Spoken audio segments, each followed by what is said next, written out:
बिस्मिल्लाहिर्रहमानिर्रहीम। Abid Javed, associate professor of mathematics. आज से हम अपनी सेकेंड ईयर मैथमेटिक्स की वीडियो लेक्चर्स का स्टार्ट ले रहे हैं। हम सबसे पहले चैप्टर नंबर 2 से स्टार्ट लेंगे, उसके बाद फिर हम स्लोली ग्रेजुअली आगे की तरफ जाएंगे। जहाँ तक बात सेकेंड ईयर मैथमेटिक्स की है, तो ये मैं आपको बेटर क्लियर कर दूँ कि सेकेंड ईयर का मैथमेटिक्स कंसेप्चुअल है। अगर इसमें आपका थ्योरेटिकल बैकग्राउंड क्लियर होगा, आपको कॉन्सेप्ट क्लियर होंगे, तो आने वाले जितने भी आपके कॉम्पिटिटिव एग्ज़ाम्स हैं, फन गेट मतलब कोई भी आप यूनिवर्सिटी के लिए जब आप ईयर होते हैं, चाहे वो फास्ट है, लम्स है, जीकी है, जो भी है, नस्ट है, आपको इंशाल्लाह MCQ सॉल्व करने में फिर आसानी होगी। तो आइए स्टार्ट लेते हैं आज का लेक्चर। चैप्टर नंबर 2 से हम स्टार्ट लेंगे, लेक्चर नंबर 1। जहाँ तक बात आपके पास चैप्टर नंबर 2 की है, तो इसको मैं डिवाइड करता हूँ 2 पोर्शन में। Number 1 functions, number 2 limit and continuity. ये इसके अंदर बेसिक 2 कॉन्सेप्ट्स हैं। फिर इसके सब जो टॉपिक्स हैं उसके ऊपर भी हम इंशाल्लाह बात करेंगे। तो आज हम जितनी भी डिस्कशन करेंगे स्टार्ट से लेकर लेक्चर के एंड तक, ये सारी जो डिस्कशन है ये रिगार्डिंग टू आपके पास क्या होगी, फंक्शन होगी। अब जहाँ तक बात आपके पास फंक्शन की है, तो the function is more vital concept in mathematics. ख़ास तौर पर जब हम कैलकुलस पढ़ेंगे आगे चलकर, तो उसके लिए भी फंक्शन को समझना और उसकी अंडरस्टैंडिंग बहुत ज़रूरी है। तो फंक्शन को समझने के लिए सबसे पहले कुछ बेसिक चीज़ें हैं, उसको समझना बहुत ज़रूरी है। तो आइए स्टार्ट लेते हैं जी। हम स्टार्ट ले रहे हैं आज कार्टेशियन प्रोडक्ट ऑफ 2 सेट्स, कि भाई मैथमेटिक्स के अंदर ये 2 सेट की कार्टेशियन प्रोडक्ट क्या होती है। कार्टेशियन ये एक हमारे पास फ्रेंच फिलोसोफर और मैथमेटिशियन था, रेने डेकार्ट। डेस्कर्ट भी पढ़ते हैं, डेकार्ट भी पढ़ते हैं। रेने डेकार्ट भी इसको हम पढ़ते हैं, डेस्कर्ट भी इसको हम पढ़ते हैं। ये वो मैथमेटिशियन था जिसने हमारे लिए कार्टेशियन प्रोडक्ट को इंट्रोड्यूस किया था। और हम इसको कार्टेशियन कहते भी इसी वजह से हैं कि रेने डेकार्ट ने, अगर मैं इसके जो आखिरी 4 अल्फ़ाबेट हैं इसके नाम के, CART, अगर हम इसको देखते हैं तो इसी को मिलाकर इसने बना दिया कार्टेशियन, मतलब इसके साथ इसने ISION लगा दिया। तो that's why we call it Cartesian product. तो आइए देखते हैं कि 2 सेट की कार्टेशियन प्रोडक्ट होती क्या है। सपोज़ अगर हमारे पास 2 सेट हैं, एक A एक B। सपोज़ आपके पास सेट A में एलिमेंट्स हैं 1 2 3, B में एलिमेंट है A, B। अब जब भी आप 2 सेट की कार्टेशियन प्रोडक्ट फाइंड करते हैं, तो 2 तरह की हो सकती है। या तो आप कह सकते हो A क्रॉस B, या तो आप कह सकते हो B क्रॉस A। अब होती क्या है, जब भी हम 2 सेट की कार्टेशियन प्रोडक्ट फाइंड करते हैं, सपोज़ अगर हम कैलकुलेट करना चाहते हैं A क्रॉस B, तो सेट A का हर एलिमेंट सेट B के हर एलिमेंट के साथ ऑर्डर्ड पेयर बनाता है। और जब हम B क्रॉस A फाइंड करते हैं, तो B का हर एलिमेंट A के हर एलिमेंट के साथ ऑर्डर्ड पेयर बनाता है। कैसे, आइए देखते हैं। अगर आपके पास ये 2 सेट्स हैं और हम कैलकुलेट करना चाहते हैं अपने लिए A क्रॉस B, तो A का हर एलिमेंट B के हर एलिमेंट के साथ ऑर्डर्ड पेयर बनाएगा। कैसे बनाएगा, 1 A 1 B 2 A 2 B 3 A 3 B। मतलब A का हर एलिमेंट B के हर एलिमेंट के साथ क्या बना रहा है, ऑर्डर्ड पेयर। इसी तरीके से अगर हम B क्रॉस A फाइंड कर रहे हैं, तो B का हर एलिमेंट A के हर एलिमेंट के साथ क्या बनाएगा, ऑर्डर्ड पेयर। कैसे बनाएगा, A, 1 A, 2 A, 3, जो कि आप ये देख रहे हैं। फिर इसी तरीके से B1 B2 B3, ये B तमाम के साथ क्या बनाएगा, ऑर्डर्ड पेयर। तो इसे हम कहते हैं ये 2 सेट की हमारे पास क्या है, कार्टेशियन प्रोडक्ट। अब कार्टेशियन प्रोडक्ट को समझने के बाद जो नेक्स्ट हमारे पास कॉन्सेप्ट है वो है रिलेशन, और आपके पास क्या है, बाइनरी रिलेशन। ये एक ही चीज़ के 2 नेम्स हैं। अब होती क्या है, ये आपने लोअर क्लासेस के अंदर पढ़ा होगा, सेट्स एंड सबसेट्स। तो जहाँ तक बात आपके पास रिलेशन की है, तो इसकी मैंने डेफिनेशन लिख दी है, any subset of Cartesian product of 2 sets, कि 2 सेट की कार्टेशियन प्रोडक्ट का आप कोई भी सबसेट ले लें, तो हम कहते हैं कि ये एक रिलेशन है from 1 set to another set. For example, अब अगर आपके पास ये 2 सेट्स हैं, एक A और एक B, अगर हम रिलेशन चाहते हैं या बाइनरी रिलेशन चाहते हैं सेट A से सेट B की तरफ, तो सबसे पहले हम कैलकुलेट करेंगे A क्रॉस बी, फिर हम इसका कोई भी सबसेट उठा लें तो वो हमारे पास क्या होगी, एक रिलेशन होगी from one set to another set. जैसा कि आपने लोअर क्लासेस में पढ़ा होगा, सपोज अगर आपके पास ये एक सेट है A 1 2, ये एक सेट है B, सपोज आपके पास 1 2 3, तो हम ये कहते हैं कि एक सेट दूसरे सेट का सबसेट होगा अगर इस सेट का हर एलिमेंट इसका भी एलिमेंट हो। If every element of A is the element of B, then A is the subset of B। जैसा कि यहाँ पर A का हर एलिमेंट B का एलिमेंट है, तो हम कहते हैं A is the subset of B। ये सिंबल हम यूज़ कर रहे हैं किसके लिए, सबसेट के लिए। तो इसी तरीके से मैंने क्या कहा कि जब भी आपको एक सेट से दूसरी सेट की तरफ कोई रिलेशन चाहिए तो हम उनकी कार्टेशियन प्रोडक्ट का सबसेट लेंगे। जैसा कि मैंने यहाँ पर लिखा, पहली बात, it is denoted by capital R और स्मॉल f। ये सिंबल है, नोटेशन है आपके पास किसकी, रिलेशन और बाइनरी रिलेशन की। अब अगर फॉर एग्जांपल हम A से B कुछ रिलेशन लिखना चाहते हैं तो सबसे पहले हम क्या फाइंड करेंगे, A क्रॉस B, और फिर हम इसका कोई भी सबसेट उठा लें। जैसे कि मैंने यहाँ पर इसकी दो सबसेट उठाए हैं, suppose 1A 2B 2B 3A 3B, ये दोनों हमारे पास A क्रॉस B के क्या हैं, सबसेट हैं।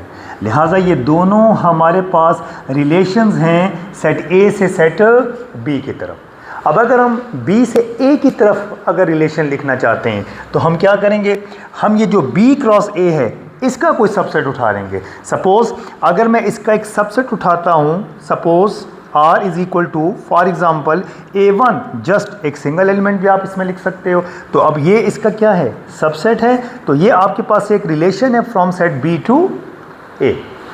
तो आई होप कि आपको एक कॉन्सेप्ट क्लियर हो गया होगा कि जब भी आप रिलेशन लिखना चाहते हैं या बाइनरी रिलेशन लिखना चाहते हैं एक सेट से दूसरे सेट की तरफ, तो आप सबसे पहले उसकी कार्टेशियन प्रोडक्ट फाइंड कर लें, फिर उस कार्टेशियन प्रोडक्ट का आप कोई भी सबसेट ले लें, वो आपके पास एक रिलेशन या बाइनरी रिलेशन होती है from one set to another set. ठीक हो गई बात। अब कॉन्सेप्ट को थोड़ा आगे बढ़ाने से पहले, जितना हमने टॉपिक पढ़ लिया, हम सबसे पहले उस पर कुछ MCQs डेवलप करते हैं जो इम्पॉर्टेंट हैं फ़न गेट के हवाले से। फ़न गेट mean FAST, UET, NUST, GK etcetera, जितनी भी आप कम्पिटिटिव एग्ज़ाम्स के लिए अपेयर होते हैं इस तरह के MCQs वहाँ पर डेवलप होते हैं। तो आप देखेंगे through out the lectures her topic से रिलेटेड पहले हम थ्योरेटिकल बैकग्राउंड, 7 MCQ, फिर 7 क्वेश्चंस, एक्सरसाइजेज के अंदर एग्जाम्पल्स एट्सेट्रा, ये सब चीज़ें इंशाल्लाह आपके सामने आएंगी। ठीक, तो आएंगी, जितना हमने अभी तक पढ़ लिया उससे रिलेटेड कुछ MCQs डेवलप करते हैं। नंबर 1, इफ़ ये n ऑफ A, इसका मतलब है the number of element in A, और A और B ये आपके पास दो सेट्स हैं। तो अगर आपके पास सपोज एक सेट A में m एलिमेंट हैं, एक सेट B में n1 एलिमेंट हैं, तो देन वो अक्सर पूछते हैं कि how many elements in A cross B। तो पहली बात तो ये बेटा जहन में रख लें कि जितने एलिमेंट A क्रॉस B में होंगे उतने एलिमेंट B क्रॉस A में होंगे। और सर ये कितने होंगे, m इंटू n1। सपोज़ अगर एक सेट में आपके पास 5 एलिमेंट हैं, एक सेट में आपके पास 6 एलिमेंट हैं, तो फिर A क्रॉस B में कितने एलिमेंट होंगे, 5 6 30। यानी आप दोनों के नंबर ऑफ एलिमेंट को आपस में बेटा क्या करते हैं, मल्टीप्लाई, तो वो आपको दोनों में क्या दे देगा, A क्रॉस B या B क्रॉस A में number of element. For example आगे भी कुछ एग्जांपल्स हैं, यहाँ भी देख लें आप। सपोज़ A में आपके पास कितने एलिमेंट हैं, 3, B में आपके पास कितने एलिमेंट हैं, 2, तो फिर A क्रॉस B या B क्रॉस A में कितने होंगे, 3 2 6। तो आप देख लें 1 2 3 4 5 6, इन दोनों में आपके पास कितने एलिमेंट्स हैं, 6 एलिमेंट्स हैं। चलते हैं जी एक और MCQ की तरफ। अक्सर वो ये कहता है कि अगर आपके पास एक सेट में m एलिमेंट हैं और एक सेट में n1 एलिमेंट है, तो हम एक सेट से दूसरे सेट की तरफ how many relations are possible, कि भाई हम एक सेट से दूसरे सेट की तरफ कितनी रिलेशंस लिख सकते हैं। तो उसके लिए मैंने आपको ये फॉर्मूला दे दिया, number of relations from A to B और B to A are 2 raised to the power m into n1, 2 raised to the power m into n1। For example आगे चलकर मैंने एक और MCQ भी डेवलप किया है, यहाँ से भी आप देख लें थोड़ा सा। जिस तरह कि यहाँ पर अब आपके पास सेट A में कितने एलिमेंट हैं, 3, सेट B में कितने एलिमेंट हैं, 2। तो अगर हम कहें कि यहाँ पर हम कितनी रिलेशन लिख सकते हैं, तो 2 की पावर 6, क्योंकि आपके पास इसमें 3 इसमें 2, तो ए क्रॉस बी में कितने एलिमेंट होंगे, 3 2s are 6, तो फिर कितनी रिलेशंस आपके पास होंगी, 2⁻6 यानी कि 64 रिलेशंस हम लिख सकते हैं in this case one set to another set. चलते हैं जी नेक्स्ट एमसीक्यू की तरफ। जो नेक्स्ट एमसीक्यू हमारे पास है वो ये है कि A cross B is not equal to B cross A in general. In general A cross B और बी क्रॉस ए दोनों आपस में इक्वल नहीं होते। सर क्यों? आए उसको मैं आपको इस एग्जांपल से बता रहा हूँ। Look at this. अब जैसा कि यहाँ पर हम देख रहे हैं कि ये ए क्रॉस बी है, ये बी क्रॉस ए है, तो चूंकि आपके पास इसमें ऑर्डर्ड पेयर बन रहे हैं, क्या बन रहे हैं, ऑर्डर्ड पेयर्स। तो हमने ये पढ़ा हुआ है कि एक ordered pair A B is not equal to the ordered pair B A. Okay, हम ये कहते हैं कि दो ऑर्डर्ड पेयर कब इक्वल होंगे, जब फर्स्ट के और सेकंड के आपके पास क्या हो जाए, इक्वल हो जाए। तो यहाँ पर हम देख रहे हैं कि ये 1a है और ये आपके पास a1 है, ये 1b है और ये b1 है, तो 1a is not equal to a1, 1b is not equal to b1। तो लिहाजा ये जो नंबर, ये जो एलिमेंट का जो स्ट्रक्चर है वो सेम नहीं है, इक्वल नहीं है, यानी ये ऑर्डर्ड पेयर इसके इक्वल नहीं है, ये ऑर्डर्ड पेयर इसके इक्वल नहीं है। So that's why in general हम कहते हैं कि ए क्रॉस बी और बी क्रॉस ए दोनों आपस में बराबर नहीं होते। फिर मैंने अगले एमसीक्यू में बताया कि A cross B cross A के बराबर हो भी सकता है, but in which case if A is equal to B, कि अगर आपके पास दो सेट्स इक्वल हैं तो फिर A cross B will be equal to B cross A. और साथ मैंने लिखा है and vice versa. Vice versa mean इसका रिवर्स आप कह सकते हो कि अगर ए क्रॉस बी बराबर है किसके, बी क्रॉस ए के, तो फिर ए किसके बराबर होगा, बी के। और अगर ए बराबर है बी के तो फिर ए क्रॉस बी बराबर होगा किसके, बी क्रॉस ए के। फिर next, if A cross B is empty, ये जो सिंबल है ये आपने देखी होगी बेटा लोअर क्लासेस के अंदर भी कि ये हम यूज़ करते हैं किसके लिए, एम्प्टी सेट के लिए। तो अगर आपके पास दो सेट की कार्टेशियन प्रोडक्ट क्या है, एम्प्टी है, तो देन आइदर ए एम्प्टी और बी एम्प्टी और बोथ एम्प्टी, कि जब भी दो सेट की कार्टेशियन प्रोडक्ट अगर एम्प्टी है तो फिर या तो ए एम्प्टी है या बी एम्प्टी है या दोनों एम्प्टी हैं। क्योंकि अगर एक सेट भी एम्प्टी है तो फिर तो उसमें कोई एलिमेंट है ही नहीं। जब एलिमेंट ही नहीं है तो फिर कहाँ के ऑर्डर्ड पेयर, फिर तो ऑर्डर्ड पेयर नहीं बनेंगे। तो इसीलिए हम कहते हैं कि अगर ए क्रॉस बी एम्प्टी है तो ए एम्प्टी है, बी एम्प्टी है या दोनों एम्प्टी है। और साथ मैंने लिख दिया वाइस वर्सा। तो वाइस वर्सा का मतलब क्या है कि अगर आपके पास ए एम्प्टी है, बी एम्प्टी है या दोनों एम्प्टी हैं तो ऑटोमेटिकली फिर ए क्रॉस बी भी आपके पास क्या होगा, एम्प्टी, और बी क्रॉस ए भी आपके पास क्या होगा, एम्प्टी होगा। चलते हैं जी नेक्स्ट एमसीक्यू की तरफ। Empty set is also a relation and is called empty relation, क्योंकि empty set हर सेट का सबसेट होता है। और हमने कहा कि रिलेशन क्या होती है, any subset of Cartesian product of two set। तो चूंकि empty set हर सेट का सबसेट होता है तो वो फिर दो सेट की कार्टेशियन प्रोडक्ट का भी क्या होगा, सबसेट होगा, और इसको हम कहते हैं empty relation। फिर उसके बाद हमारे पास नेक्स्ट एक पर्टिकुलर केस बना दिया मैंने आपके लिए कि अगर एक सेट में 5 एलिमेंट हैं, एक सेट में 2 एलिमेंट हैं, तो how many element in A cross B and in B cross A, क्योंकि दोनों में सेम एलिमेंट होंगे और क्या होंगे, 5 2s are 10। And how many relations are there, तो वो आपके पास होंगी 2 की पावर 10, जो कि आप कैलकुलेट करेंगे तो 1024। तो ये इस टॉपिक से रिलेटेड आपके पास कुछ MCQs थे। चलते हैं थोड़ा सा हम स्लाइड 2 की तरफ, ठीक है जी। अब हमारे पास नेक्स्ट जो चीज़ है, चूँकि शुरू में मैंने आपसे कहा कि जितना भी हम जो कॉन्सेप्ट मैं आपको दे रहा हूँ ये हम फंक्शन की तरफ जा रहे हैं। ओके, फंक्शन को समझने के लिए इन चीज़ों को समझना ज़रूरी है। अब नेक्स्ट हमारा जो टॉपिक है वो है domain and range of a relation. ये भी बहुत वाइटल टॉपिक है, इम्पॉर्टेंट टॉपिक है। आगे चलकर आप देखेंगे कि हम एक फंक्शन की डोमेन और रेंज पे काफ़ी काम करेंगे इंशाल्लाह। तो सबसे पहले हम ये समझ लेते हैं कि एक रिलेशन की हमारे पास डोमेन और रेंज क्या होती है। तो आए उसको हम एक एग्जांपल और एक MCQ में समझ लेते हैं, ठीक है। सपोज़ अगर आपके पास if R is a relation, then अब अगर हमें इसकी डोमेन चाहिए और इसकी क्या चाहिए, रेंज चाहिए, तो मैंने इसकी छोटी सी डेफिनेशन भी लिख कर दे दी है आपको कि किसी भी रिलेशन की जो डोमेन है, domain of R, the set consist on first elements of the ordered pairs in a relation, कि किसी भी रिलेशन में जो ऑर्डर्ड पेयर्स हैं उनके फर्स्ट एलिमेंट पर मुश्तमिल सेट को हम क्या कहते हैं, डोमेन कहते हैं। जैसा कि अगर हम कहें कि भाई इसकी डोमेन क्या है, तो the set consist on first element, तो इसमें फर्स्ट एलिमेंट कौन है 1 3 3, लेकिन मैंने यहाँ पर क्या लिखा 1, 3, तो क्या आप जानते हैं कि सेट के अंदर रेपिटेशन अलाउड नहीं है। तो अगर आपके पास कोई एलिमेंट एक से ज़्यादा मरतबा आ रहा है तो हम उसको 1 टाइम लिखेंगे, एक मरतबा हम उसको लिखेंगे।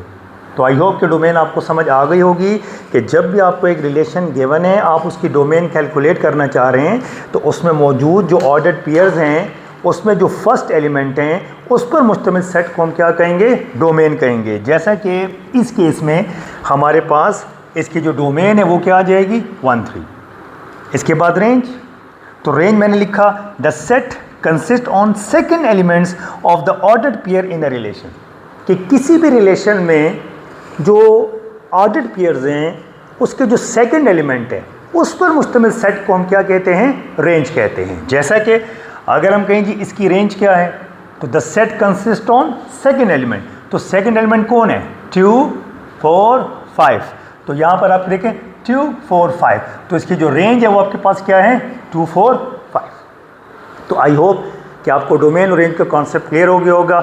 आगे चलकर इंशाल्लाह फिर हम रेंज की रिलेशन की जब कुछ टाइप्स देखेंगे तो वहाँ मज़ीद फिर मैं इंशाल्लाह डोमेन और रेंज आपके साथ डिस्कस करूँगा।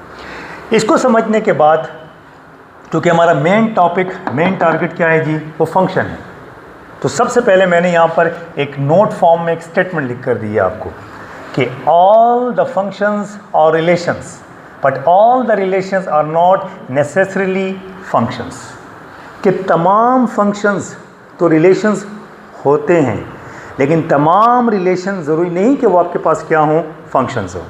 तो सर वो कौन सी रिलेशंस हैं कि जो फंक्शंस होती हैं और वो कौन सी रिलेशंस हैं कि जो फंक्शंस नहीं होती हैं, तो आइए देखते हैं जी, इसको समझ लेते हैं। मैं आपको फंक्शन की 2 तरह की डेफिनेशन दूंगा। मैं अक्सर कहता हूँ कि एक इनफॉर्मल और एक आप कह सकते हैं फॉर्मल। तो अभी जो मैं आपको दे रहा हूँ ये भी डेफिनेशन है, लेकिन अक्सर हम कहते हैं ये इनफॉर्मल डेफिनेशन है। Let's come. अब सवाल ये पैदा होता है कि कब एक रिलेशन हमारे पास फंक्शन होगी और कब नहीं होगी। आए समझ लेते हैं। A relation say R from A to B is said to be a function if it satisfies the following conditions. तो बेटा वो तमाम रिलेशंस जो 2 कंडीशंस को ओबे कर गई वो फंक्शंस होंगी, जो दोनों में से किसी एक या दोनों को ओबे नहीं करती वो रिलेशन तो होगी लेकिन वो फंक्शन नहीं होगी। सर वो कौन सी 2 कंडीशंस हैं, आइए चेक करते हैं। नंबर 1, इट्स डोमेन इक्वल ए, कि उनकी जो डोमेन है वो आपके पास किसके बराबर होगी, ए। अब इसको समझ लेते हैं। मैंने ब्रैकेट में लिखा फर्स्ट सेट। सर ये फर्स्ट सेट से आपकी क्या मुराद है? अगर तो बेटा हम ए क्रॉस बी कैलकुलेट कर रहे हैं और उसका सबसेट ले रहे हैं तो फर्स्ट सेट ए होगा। अगर b क्रॉस a है तो फर्स्ट सेट b होगा। अगर x क्रॉस y है तो फर्स्ट सेट x होगा। अगर y क्रॉस x है तो फर्स्ट सेट y होगा। क्योंकि यहाँ पर हम जो रिलेशन को चेक करना चाह रहे हैं तो मैंने यहाँ पर लिखा a टू b, तो यहाँ मेरा जो फर्स्ट सेट है वो मैं क्या ले रहा हूँ माय डियर्स, a ले रहा हूँ। अगर ये मैं लिखता b टू a तो फिर मेरा पहला सेट क्या होता, b होता। तो यहाँ पर जो डोमेन है ये आपके पास बराबर आनी चाहिए किसके, फर्स्ट सेट के। सेकेंड कंडीशन को समझते हैं। There is no repetition in the first elements of the ordered pairs in the relation, कि उस रिलेशन में मौजूद जितने भी ऑर्डर्ड पेयर्स हैं उनके फर्स्ट एलिमेंट में रेपिटेशन नहीं होनी चाहिए। मतलब उसके जो फर्स्ट एलिमेंट हैं वो डिस्टिंक्ट, वो डिफरेंट होने चाहिए। क्या मतलब सर? हाँ, इन दोनों कंडीशन को एग्जाम्पल से समझ लेते हैं। अगर मैं यही 2 सेट ले लूँ, यही 2 सेट ले लूँ जो वहाँ मैंने एग्जांपल में लिए हैं अभी आपके लिए, A और B, और ये मैंने 3 रिलेशन ले ली हैं फ्रॉम A टू B। हम देखना चाहते हैं कि इसमें से कौन से रिलेशन फंक्शन हैं और कौन से रिलेशन फंक्शंस नहीं हैं। R 3 relations from A to B, then we check whether they are relations और फंक्शंस। तो अभी मैंने आपसे क्या कहा कि जब भी आप ये देखना चाहते हो कि कोई रिलेशन फंक्शन है या नहीं, आप बेटा उसके लिए 2 कंडीशन चेक करोगे। आप ये 2 कंडीशन समझ भी लेते हैं, चेक भी कर लेते हैं। पहली कंडीशन आपके पास क्या है कि इसकी जो डोमेन है वो फर्स्ट सेट के बराबर होनी चाहिए। अब चूंकि मैं फर्स्ट सेट यहाँ भी किसको ले रहा हूँ, ए को ले रहा हूँ। ओके, यहाँ पर मैंने मेंशन किया है ए टू बी, तो लिहाजा यहाँ मेरा पहला सेट बेटा कौन है, ए। ए मीन्स 1 2 3। तो इसकी मैं सबसे पहले क्या फाइंड कर रहा हूँ, डोमेन। तो डोमेन मैंने अभी आपसे क्या कहा, the set consist on first element, तो इसमें फर्स्ट एलिमेंट कौन है, 1 2, तो इसकी डोमेन क्या हो गई, द सेट 1 2। क्या ये ए के बराबर है, नो, क्योंकि इसमें 1 2 है, उसमें 1 2 3 है, तो इसकी डोमेन फर्स्ट सेट के बराबर नहीं है, तो लिहाजा ये हमारी पहली कंडीशन को ओबे नहीं कर रही। अगर पहली को ओबे नहीं कर रही तो फिर सेकंड को चेक करने की ज़रूरत नहीं है। लिहाजा ये जो F1 है ये रिलेशन तो है लेकिन ये फंक्शन नहीं है। तो यहाँ मैंने लिख भी दिया कि सो F1 is a relation not a function. अब चलते हैं जी F2 की तरफ। F2 में सबसे पहले बेटा मैं इसकी क्या फाइंड कर रहा हूँ, डोमेन। तो इसकी डोमेन क्या है, 1 1 2 3, तो 1 1 दो मरतबा है, हम इसको 1 टाइम लिखेंगे क्योंकि सेट में रिपीटिशन अलाउड नहीं है। तो यहाँ से आपके पास मैंने लिखा 1 2 3, तो इसकी डोमेन किसके बराबर आ रही है, ए के बराबर आ रही है, फर्स्ट सेट के बराबर आ रही है। इसका मतलब है कि ये हमारी पहली कंडीशन को क्या कर रही है, ओबे कर रही है। तो मैंने लिख दिया कि फर्स्ट कंडीशन इज सेटिस्फाइड। अब चेक करते हैं दूसरी कंडीशन। तो हमने देखा कि यहाँ पर माय डियर्स ये दो ऐसे एलिमेंट हैं कि जिनके फर्स्ट एलिमेंट में बेटा क्या है, रेपिटिशन है। लेकिन हमने तो कहा है कि फर्स्ट एलिमेंट में रेपिटिशन नहीं होनी चाहिए अकॉर्डिंग टू सेकंड कंडीशन, लेकिन यहाँ पर हम देख रहे हैं कि इसके फर्स्ट एलिमेंट में क्या है, रेपिटिशन हो रही है। लिहाजा ये फर्स्ट को तो ओबे कर रही है लेकिन सेकंड को ओबे नहीं कर रही। तो ये भी हमारे पास एक रिलेशन तो है लेकिन आपके पास एक फंक्शन नहीं है। अब चलते हैं जी F3 की तरफ, F3 को चेक कर लेते हैं। तो F3 के लिए थोड़ा सा हम स्लाइड को अपनी इधर ले आते हैं ताकि हमें क्लियर हो जाए। अब ये जो आपके पास F3 है यहाँ अगर हम देखें तो जो F3, मैं थोड़ा सा यहाँ पर आपके लिए इसको दोबारा हाईलाइट कर देता हूँ ताकि समझाने में थोड़ी सी मुझे आसानी हो जाए। ठीक है जी, इसको हम यहाँ लिख लेते हैं अपने लिए थोड़ा सा, जो मैंने F3 ली हुई है 1A 2B 3A, 1A 2B and 3A, ये हमारे पास F3 है। ठीक है जी, अब जब मैंने इसकी डोमेन फाइंड करूँगा तो क्या होगा, 1 2 3, जो कि किसके बराबर है, ए, फर्स्ट सेट। तो पहली कंडीशन क्या हो रही है, ओबे। आइए चेक करते हैं जी 1 2 3, तो जो इसमें फर्स्ट एलिमेंट में उसमें कोई रेपिटिशन भी नहीं हो रही है। तो लिहाजा ये हमारी जो F3 है ये दोनों कंडीशंस को क्या कर रही है, ओबे। एक उसकी जो डोमेन है वो फर्स्ट सेट के बराबर है और एक उसमें जो फर्स्ट एलिमेंट है उसमें रेपिटिशन भी नहीं है। लिहाजा मैंने लिख दिया कि ये जो F3 है ये आपके पास क्या है, एक फंक्शन है। तो रिपीट कर देते हैं, समरी कर देता हूँ कि वो तमाम रिलेशन फंक्शन होंगी जो दो कंडीशंस को ओबे करेंगी। नंबर 1, उसकी डोमेन फर्स्ट सेट के बराबर हो। नंबर 2, कि उसमें जो जितने भी ऑर्डर्ड पेयर हैं उनके पहले एलिमेंट आपस में क्या होने चाहिए, डिफरेंट होने चाहिए। तो जो रिलेशन इन कंडीशंस को ओबे करेगी वो फंक्शंस होंगी, जो नहीं करेंगी वो रिलेशन तो होंगी लेकिन फंक्शन नहीं होंगी। इंशाल्लाह ज़िंदगी रही तो जो नेक्स्ट वीडियो है उसके अंदर मैं आपके लिए फ़ंक्शन को मज़ीद एक्सप्लेन करूँगा। आज तक के लिए इजाज़त दिए, नेक्स्ट वीडियो के लिए अल्लाह हाफ़िज़।